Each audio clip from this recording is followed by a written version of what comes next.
Vincenzo Piscopo, welcome to the Traipse and Global on Wheels podcast hour. Thank you so much for joining us today. Thank you so much for having me. Of course, I understand that you had a herniated disc that popped and hit your spinal cord in 2010, and that's the reason that you are paralyzed today.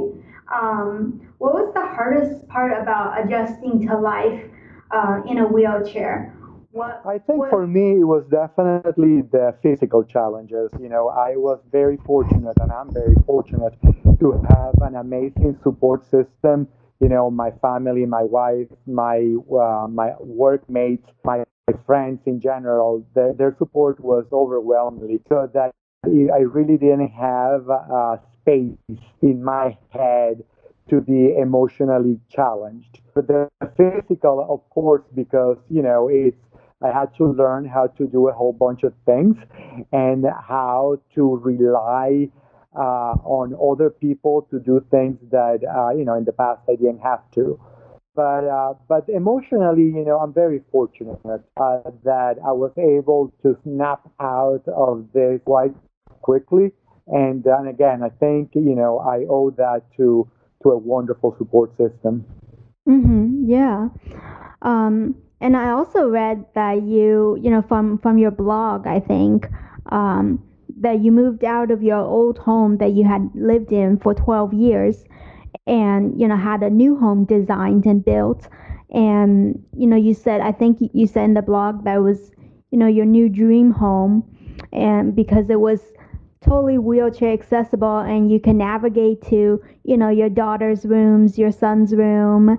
And so what special features did the architects design into this new home that wasn't in the old home? What makes it your dream wheelchair accessible home? So it's interesting, right? Because if you come to my house, you don't realize that it's actually a wheelchair accessible house. And I think that was for me the very important element of it is that the elements that made it accessible were very subtle. So the main thing for me, and that was one of the briefings that I gave the architect, was that I had to be able to go to every single corner of my house.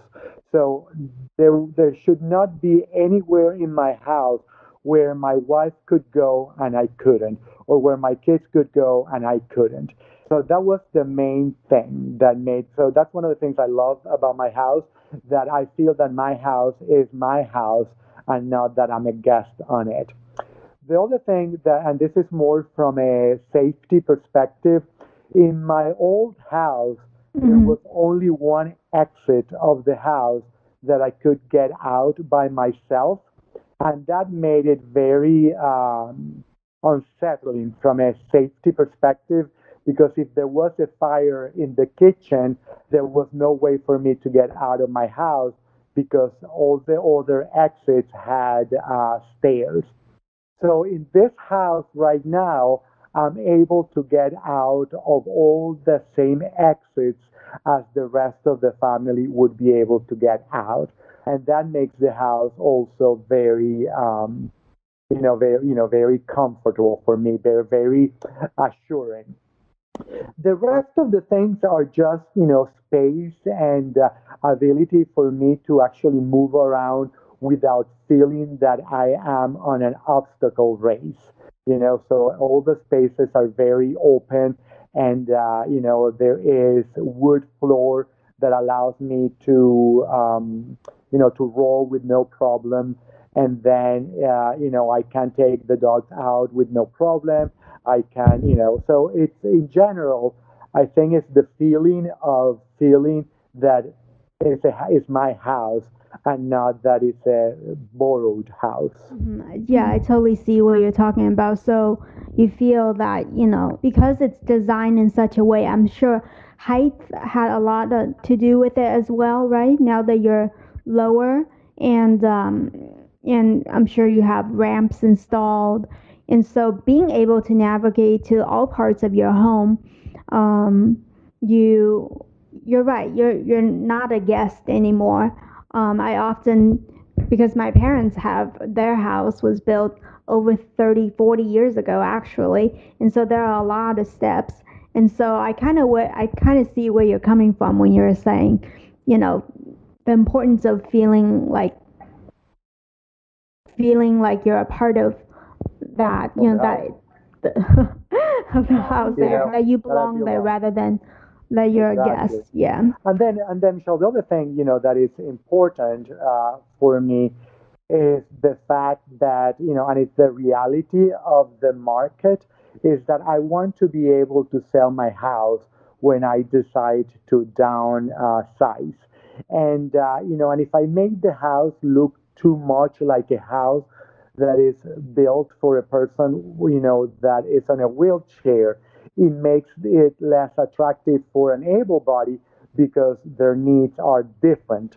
So one of the things that I made sure is that if, my sister that does not use a wheelchair, or my friends that don't use a wheelchair, if they'd like to buy my house, they would buy it because it fits their needs also. That's what I said at the beginning. The accessibility features are very subtle. So even the ramps that you see coming in the house and outside, they're integrated to the overall landscape and the architecture of the house. And that's one of the things that the builder did, is that he actually was able to take advantage of the topography of the field, to make sure that he took advantage of all the inclinations and all that, so that the things didn't look like a thumb, I like a see, sore I thumb. see. Wow. I would love a tour sometime. Um, Sure, come and visit me. okay. Um, so how has, now that you live life from the angle of being in a wheelchair, how has that changed your relationship with your family? It's I don't know. I think that the only thing that it changes is that I am a little bit more spoiled, so that my family spoils me a little bit more, and but everybody, regardless if you have a life-changing event in your life, your life and your relationship with your family, with your friends, with your significant others, it evolves. And so mine has evolved, as it was going to evolve anyways. And I think what my accident did is that it made me much closer with my wife. We just realized a different perspective of love, and we value each other much more than we did before. And we have more appreciation for each other, and we have a better sense of the things that matter and what are the things that don't really matter. So those things, I think in general could come with maturity when you're in a relationship. What I think my disability did is accelerate it. As with my kids, the only thing that I might find there was a little bit, of a change, is that they tend to rely more in their mother than on me, because I normally would have an additional step to do things, like, for instance, if my daughter right now needs me to help her with something outside, I would need to get in my chair and then go outside. Whereas if my wife is right there, they ask my wife and she would do it right away. So my kids, they would actually go first to the mom because it's more efficient and more effective than it come to me. And that's something that at the beginning kind of bothered me. But one of the things that I've learned in this stage of my life is that I don't sweat the small stuff. And at the end of the day, everything is small. Yeah. Yeah, that's a good point. I think there are certainly adjustments to be made. But it seems like as I was reading your blogs, I was thinking you have a great sense of humor in how you handle the various situations. I was cracking up reading some of the parts. Um, so, what are some of the biggest misconceptions do you think people have of individuals with disabilities? You have the unique perspective of um, being well into your adulthood before you had this injury. And I understand that, back when you were on a business trip in, I think, Toronto, Canada, Yeah, an it was elderly lady and her family mistaken you for a homeless person, and they were surprised when you wheeled into a five-star hotel, which you shared that on your blog. So has there been other instances of misinterpretation, misconception? Yeah, yeah, all the time. Like, things like, I would go out on a date with my wife, and then the waiter would ask my wife if I want some water and things like that, which is funny. And, but again, one of the things is that helps me, and that's my biggest guiding principle, is that when as long as people are not doing it with bad intentions, I'm okay because there is a lot of ignorance, and it's not ignorance in the bad sense of the word, but it's just lack of knowledge, right? Because people don't know. Don't understand all the type of disabilities, and they've never been in your shoes to know what you're able to do and what you're not able, right? So I think the folks that are in this side of the world, in this side of the equation, the folks that have a disability, we have to understand that most of the time it's not bad intention. It's just a learning opportunity. It's a learning moment where we need to teach them, and that's something that I'm constantly doing in my life. It's something that I constantly do at Coke, and I constantly teach my kids and my friends and all that, because if I try to think about the Vincenzo before the injury, I can't see myself having the same kind of perception, the preconceived ideas. And it was not because I was a person that was discriminating, on purpose against people with disability. It was just that I had not the knowledge of what it means. To give you a very simple example, uh, obviously, like, when you see a person on a wheelchair, uh, you would say that 70% of the people don't doubt of your mental capabilities, your cognitive abilities. And 30% of the people might think, oh my God, he must, his brain might not be working. But if you think about a person with cerebral palsy, when you see a person with cerebral palsy, you know, people immediately think that, their cognitive abilities are limited.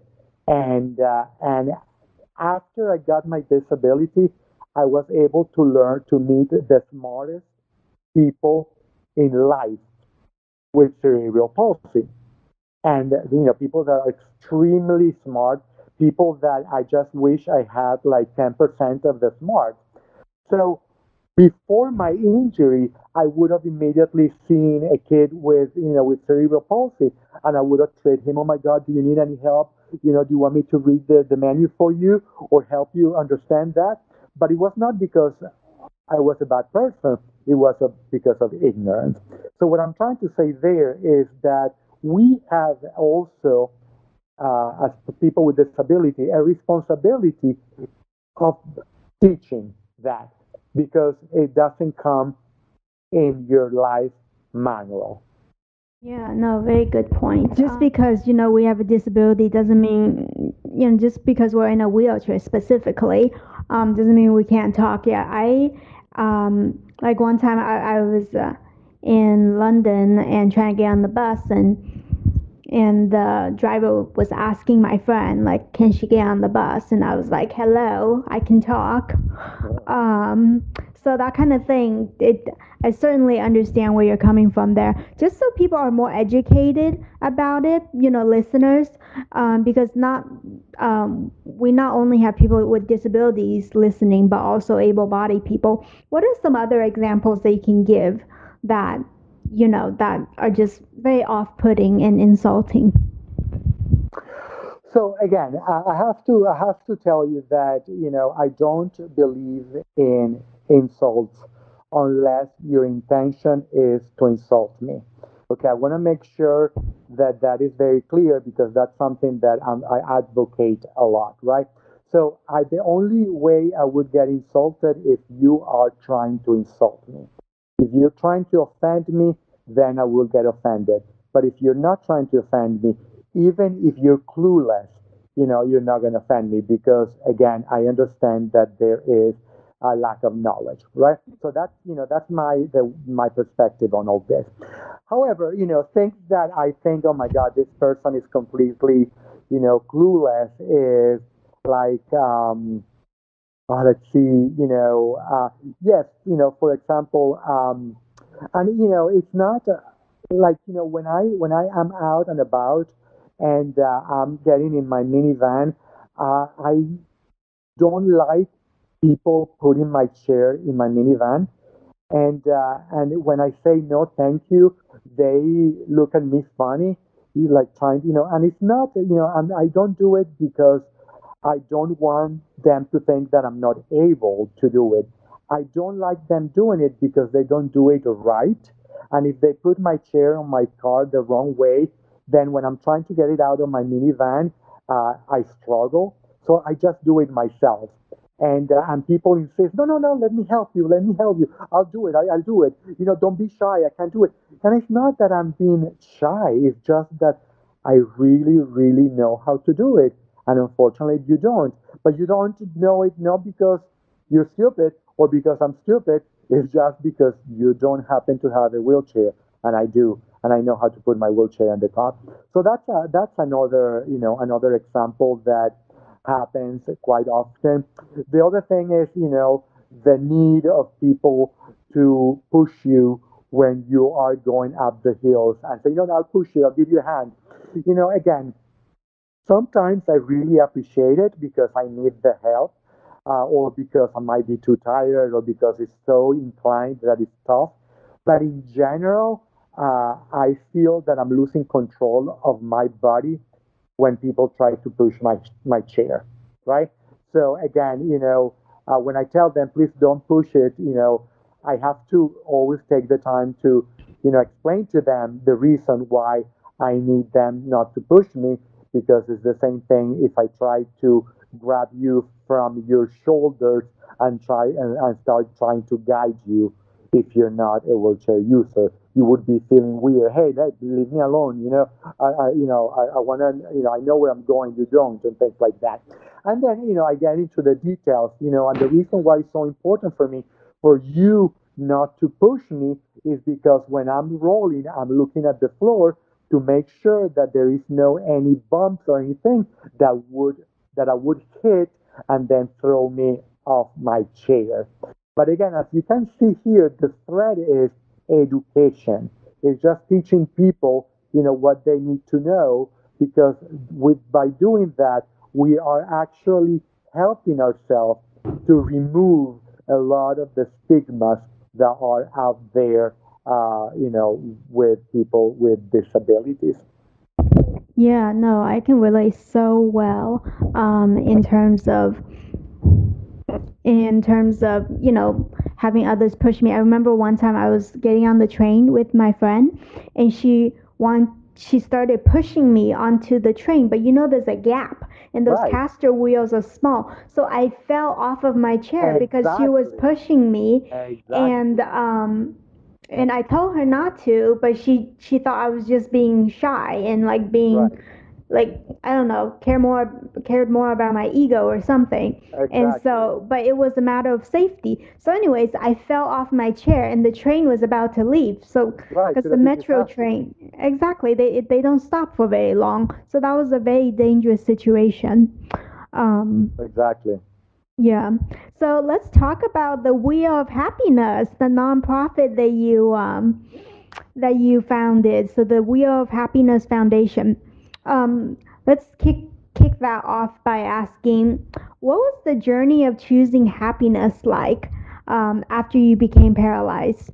So was it an easy choice? And why do you say that it is a choice rather than life circumstance? So the reason, because the reason why I think that, and I always tell this story.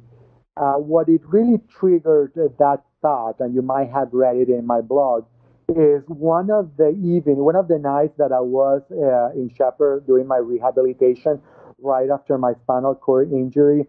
I was in a very, very dark moment where I was very, very sad and I was, crying and all that. And then, my wife got to me very frustrated on me crying. And she like actually grabbed me by my shoulders and told me, hey, listen, the things that make us happy are still intact. And that sentence stayed on me and it really perforated my soul in a way that made me realize, man, how selfish can I be to be crying when I have so much?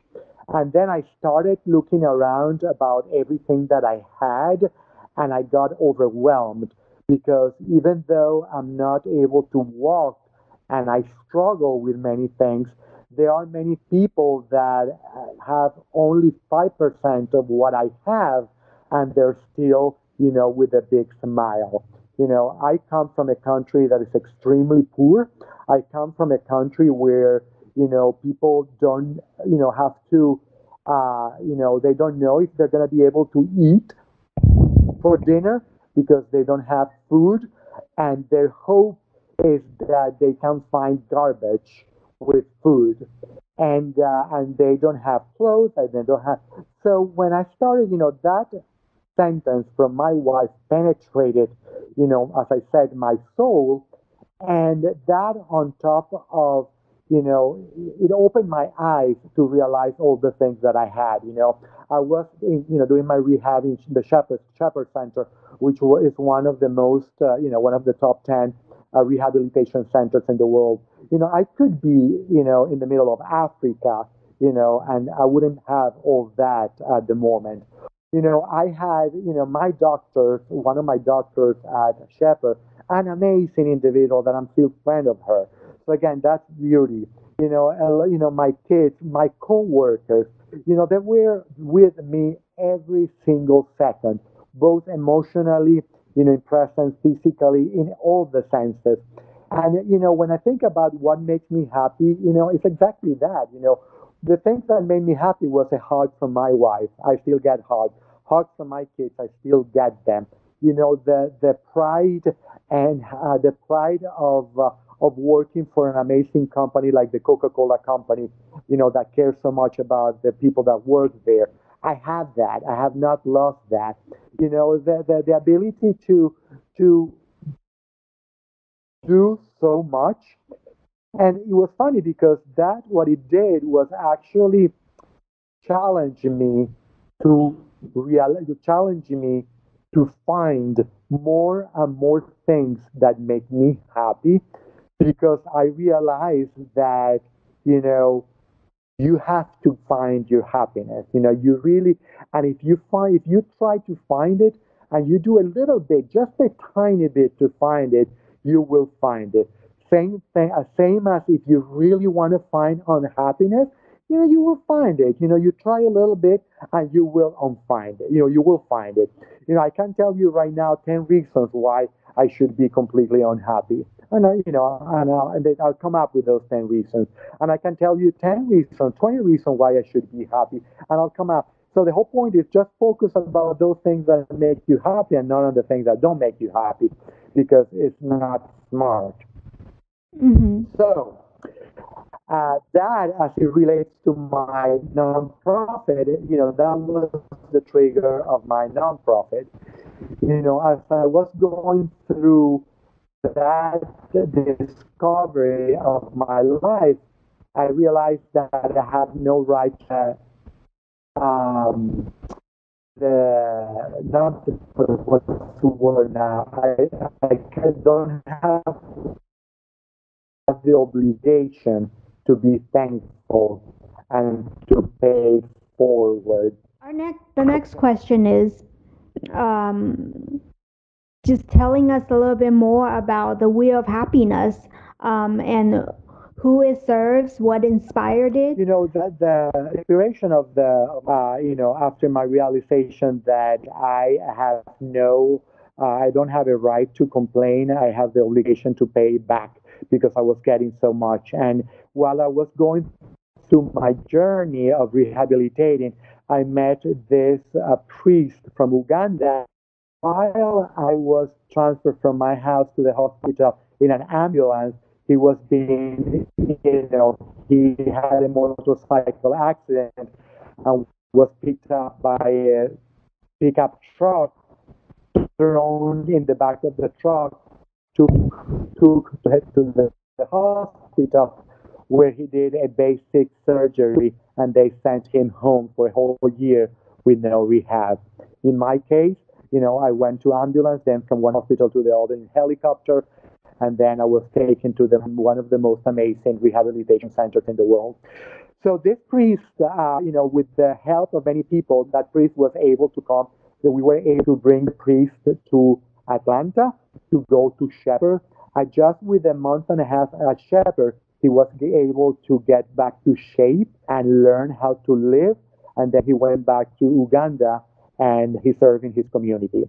So my realization there was that a lot of people with a disability in underprivileged areas of the world, they need a little to be value-added members of their communities, and that's where the idea of Wheels of Happiness. That I have the responsibility, the obligation of helping people.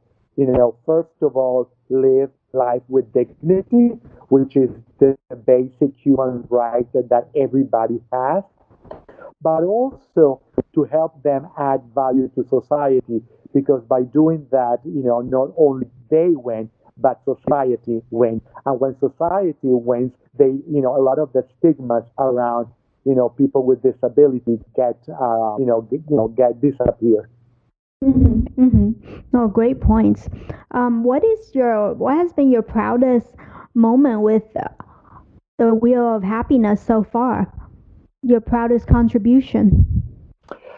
I have many, to tell you the truth, but one of my proudest contribution has been, one very simple is a wheelchair that we gave to a kid in Colombia that has muscular dystrophy, the Duchenne type, that he did not have a wheelchair, he did not have a bed, he slept on the floor, and he was not able to get out of his house because the only way he's a 13-year-old boy to get out of the house, he has to be carried by his parents, and that was very difficult. So we gave him a wheelchair, and then his family sent us videos of him actually going to school and going to a party with his friends, and that and looking at his smile, just because that wheelchair allowed him to be, to be with his friends. That was amazing for me, the feeling. The other big one is a gentleman, I think he's 30 something years old, that got paralyzed because of a bullet, victim of gang violence. Again, he had a very basic wheelchair that did not allow him to do much. And so we gave him a great wheelchair. And now he is working for the Wheels of Happiness Foundation as a volunteer, but he has become an advocate not only for people with disability in his community, but also for people in need. And so a lot of, we enabled him we enabled him to awaken his brilliance. And that is a very proud moment for us. And there are many, many moments of that. Another moment that I can tell you is a guy that we helped in Uganda that when he got his chair and all that, he wrote us a beautiful letter. And the letter started saying I sent you guys a letter, not expecting an answer, and I got an answer. I got an answer from a human, and that warmed my heart. And for me, just knowing that just by that, that the minimum they expect is an answer, and that answer made them happy. It allowed me to realize how powerful we can be to to bring happiness to people. So, Yeah, no, those are fabulous contributions. So one last question is, what is your biggest dream for the Wheel of Happiness? I think is a wonderful nonprofit, and I'm glad that you made lemonade out of lemons. so my biggest right. Um, I want my biggest dream with my foundation is to be the catalyst of helping disadvantaged, underprivileged people with disability live life with dignity and add value to their communities. So I want to be able, my dream would be that no people with disability should be living life, well, better said, that everybody that has a disability needs to live life with dignity. And I want to be able to contribute to that. And then I want the world to leverage the immense value that people with disability bring. And I want the world to be able to realize that value. Because like that, everybody wins. So that's my dream. That's my mission with my foundation and everybody that belongs to my foundation. That's a beautiful dream, and I hope it comes true. And I think you're already in the process of making dreams come true for so many. And thank you so much for taking time to talk with us and participating on the Trips and Global on Wheels podcast hour. I know you have to go, so I'll wrap it up here. And yeah, thank you so much for your time, Enzo. If I'm ever in Georgia or if you're ever in DC again, let me know. Yeah, absolutely. And congratulations for this. I think you're doing an amazing job, and I wish you the best. And let us know if there is anything we can do for you. Will do. Thank you so much.